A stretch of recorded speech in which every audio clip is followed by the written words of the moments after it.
All right. Hi, I got a grab bag for you. All right. I'm ready. You Hit really me. ready? I'm You ready. wanna hear Grab it? bag. You got a grab bag? I- Let's go with One it. of my favorite artists is Bill Evans, and this is one of my favorite albums. This is an early one on Riverside, Portrait and Jazz. Whoa, whoa, and this is not a reissue. This is the original. Though it might have been released again on the OJC, Original Jazz Classics, in 1983.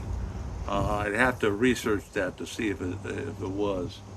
It'd I'm be not one to seeing do. It would be one to do, right? right, but I'm not. I see two numbers there, so maybe it is. RLP and SMJ. But if it was an original jazz classic, it wouldn't say SMJ. So I'm going, and this is a mono copy. So made in Japan. Made in Japan. So this is looking really good. This is looking like a real treasure there.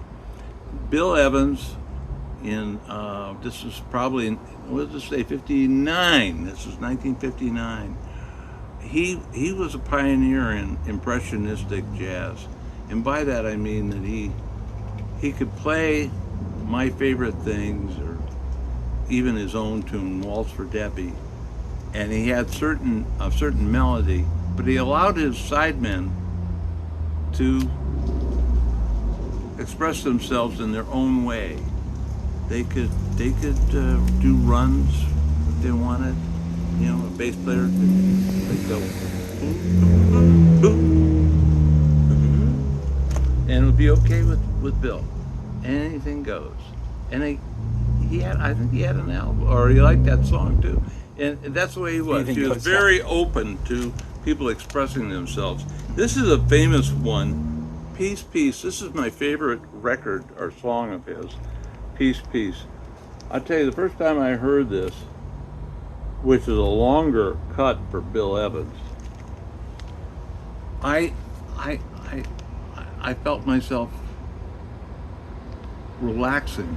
I felt myself leaving the room and dreaming. And this music is that way. It's almost spiritual, the way this music. And he's writing peace, Peace, and peace, like a piece of- Piece. Uh-huh. Peace and peace. Yeah. And so it's a piece of music that can give you peace. And I definitely, without even knowing the name of the song, found peace of mind listening to this music. So it's very apropos. But this whole album is fantastic. And let's see, it's him, Sam Jones, and Joe Jones, right? And Philly Joe Jones and Paul Chambers on another one. So it looks like it's off of two albums. Yeah. It's definitely a 2-record set. And it probably on Fantasy. Milestone. Milestone, another one of Fantasy's offshoots. Here's another one. Gene Sims on this one too. Here's another one, Jazz Conception. This is another one. And I guess we got another one from Japan here. Yep, Yeah. made in Japan. Yeah.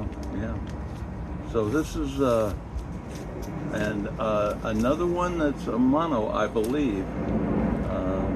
Do you see where it's mono? I'm not seeing that. But I'm not seeing. Oh, I do see an M. Mono's the always preferred. That's the rule. Yeah.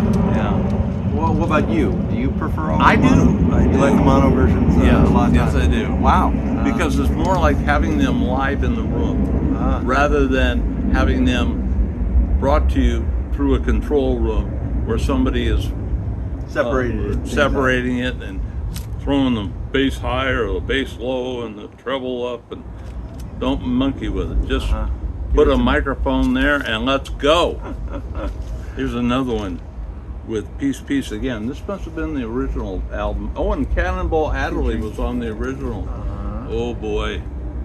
And this says Riverside. These are all the big numbers. Waltz for Debbie. Waltz for Debbie. Know What I Mean. Interplay. Very early. Peace, Peace. Show type tune. Person I Knew. Great stuff on Riverside. Oh my God. And here's another Riverside. Boy, I I didn't know I was so well stocked on Riverside monos. Another one that where they make a big to do about it being mono. I see it on the back here, saying mono.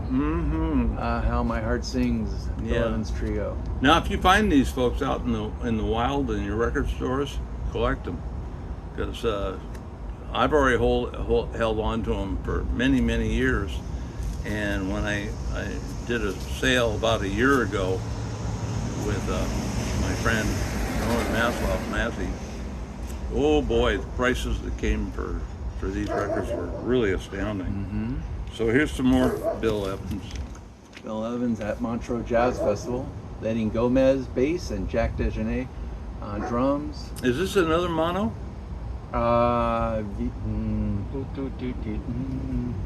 Stereo. Oh, okay. That's on the front there. Not stereo. my favorite. Not my favorite in stereo. Here's another stereo, and this is an unusual combination. Now, this has his trio with the added addition of flutist Jeremy Steig. Yeah, I've got some Jeremy Steig records. Yeah, or maybe just one. I don't see them out there a lot. Yeah. Eddie Gomez and Marty Morell also. What's new? I think this is. Aren't they saying this? Maybe it was recorded live. Is that what I see there? Or? No. Recorded at Webster Hall in New York City. Okay, so it is a live recording. Yeah. January 30th, February 3rd, 4th, 5th, and March 11th. So they got the best of those recordings. All right. That's what they thought was the best. Yeah. And anything else you want to say about Bill Evans? Well, Bill Evans was an interesting man in the sense that if you see pictures of him, if you saw a picture from him early, he was a thin, gaunt man, not very good looking. Ouch. And then as he got older, it got even worse, because even as a middle-aged man, he had been hooked on drugs for so long that it really sucked the life out of him. And then he kind of kicked the drug habit. And if you see the album cover with him, with Tony Bennett, and they did 2 albums, I believe, he's a handsome man. He looks muscular. He looks very together and happy. And those were good years of his life. I know, because I've read books about him. He was able to have successful relationships with younger women during those years. And he really blossomed during those years, and he got a lot of recognition. So he was a pretty healthy man,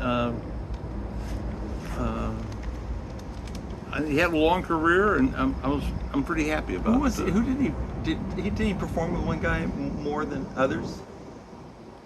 Or no? No. Well, Scott LaFaro was a famous part of his trio, but he was only with him for a very short time because he died, I believe, in an automobile accident at a very young age. And those were all records that were on, I believe, Prestige. And those records are thought to be his best work. And so if you can get the trio with Bill Evans and Scott LaFaro, and I can't remember off the top of my head who the drummer was, but those are thought to be the crowning work that he did, and it's the pioneering work he did, where he was using this impressionistic harmony and modal chords, which he and when Bill Evans went from this work to being part of Miles Davis. Actually, Miles Davis Miles Davis came on afterwards. After these records, he joined Miles Davis. And Miles Davis and him, using this modal chords, I hope I'm saying that right, pioneered that work. I'm not that studied a musician. You know what those kind of chords are? Not really. Okay. Multimodal? Modal, they call them, modal chords. And the way I understand it is, if I was picking a guitar, I'd pick the notes out. But if I was to use a modal chord, I'd just strum it. And somebody else would go, okay, well, here's how it would work. Is if we had the sheet music to my favorite things, you might be playing the song just as it's written and playing it on the trumpet. But me on piano, I may be not paying much attention to the sheet music at all.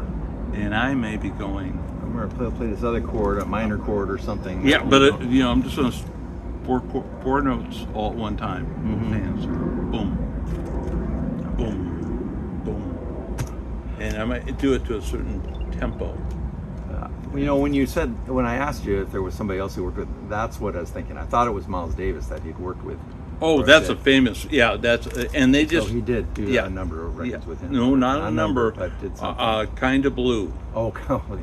Kind of Blue, and of course Quintessential Miles Davis. everybody thinks that maybe is Miles Davis' best record. Right. And Okay. let's see, on that is Bill Evans on piano, John Coltrane on saxophone, No slouch. Miles Davis on trumpet, and maybe Cannonball Adderley as the second trombone, clarinet there, saxophone there. Saxophone, I was going to say, yeah. Yeah, but at any rate, that's a solid group, and they were all relatively young and exploring. And so, and when I listened to that, wow. Yeah. Okay, what you got next for me? Well, I'm looking at I this don't and- know as much about these fellows. Sonny Stitt is a favorite with a lot of jazz collectors, and this is an early Great prestige. saxophone. So this is a good Brother label to have. Jack McDuff, a B3 organ player. I always love all the Brother Jack And this McDuff stuff. seems to be just Brother Jack McDuff and Sonny Stitt on the sax. That's all you got is these two players. Oh, really? You don't have a drummer or anything, huh? Doesn't No, you're say- right. Doesn't say anything. No, Yeah. That's Yeah. interesting. yeah. Oh, it says on Sunny, Loveness, and For You are from the album Soul Shack. And heard on these tracks are Eddie Dial on guitar, Arthur Taylor on drums, and Ray Barretto. Right? I'm messing it up. Sorry, on congas. But so, and he also has other players on some of the other tunes. Looks like a radio station copy because it's got a number that the radio station is using. 981. And it looks like it was 10/3/70 was the day it was added to the collection. That sounds cool to me. Yeah, I would love I think to do that we'll break right there on that. That's Okay. All right. know, yeah. We don't want to overdo it on you guys. You know, you got other things to do. well, you have to realize it's been like 7 or 8 minutes since I've eaten. Oh no, we don't want them passing Oh out or my anything. God. Oh, this could be awesome. I haven't had a NutriCal or anything. Guys just pass out in the middle of their thing. Not good. Yeah. Okay, so that's end for this You know I don't drink. Never have. water. No alcohol. Oh, that. Yeah. No, not. Dizzy doesn't touch the hard stuff. No. Okay. Are you out of here? I'm out of here. Well, It's, then I'll camp go out. too. All right. Talk to you next time. See you later.